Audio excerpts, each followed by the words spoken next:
قول الصوارم كي تسترد المظالم حتى الأراضي ساموا رسول أهل العزاء. السلام عليكم ورحمة الله وبركاته. من همچون یک تاجیک و شهروند تاجیکستان و بالاتر از این همچون یک زن و دختر مسلمان اعتراض دارم با قانون منع حجاب زنان در تاجیکستان و میخواهم که هر چی زودتر این قانون بیکار کرده شود. حجاب این عفت و پاکدامنی زن مسلمان است. حجاب این امر الله عز و جل است. الله عز و جل زنان را به حجاب امر کرده میفرماید: یا ایها النبی قل لازواجک و بناتک و نساء المؤمنین یدنین علیهن من جلابیبهن. ای پیامبر، با زنانت و دخترانت و زنان مؤمنان بگو که چادرهای خود را بیاندازند. ای کسانی که از سر مادران و خواهران ما حجاب را میکشید، ای کسانی که بر ضد قانون الله می ایستید، ای کسانی که میگویید حجاب شرعی لباس بیگانه است، نظر کنید به طاغوتانی مثل خودتان که در کجا هستند. با فرعون چی شد؟ با ابرهه چی شد؟ با ابو جهل و مانند آن طاغوتانی که بر ضد قانون الله برآمدند چی شد؟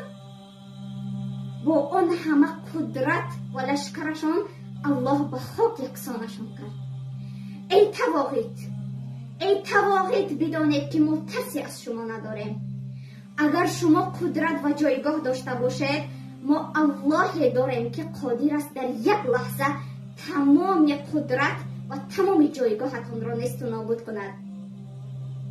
آیا مردان این امت امروز اینقدر دیوس شدند که حجاب مادر و زن و خواهرش کشیده می شود اما از ترس کفار ساکت است؟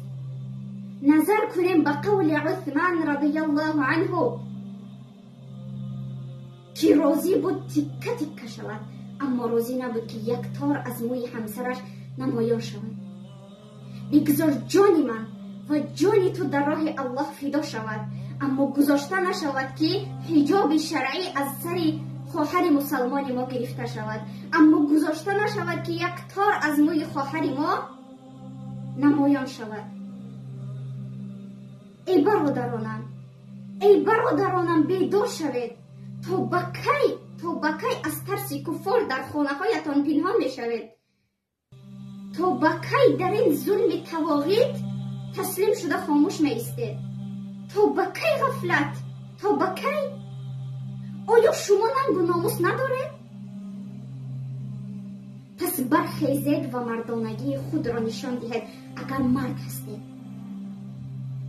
ای خواهران و برادرانی شیردلم، بیاید ترس را از قلبهایمان دور میکنیم و نشان میدهیم که ما شکست ناپذیریم و از آن طاغوتان بیزاریم و از آن قانونهایی که بر ضد قانون الله برآوردند بیزاریم و هیچگاه تسلیم نخواهیم شد.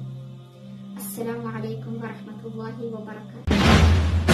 حامیان دین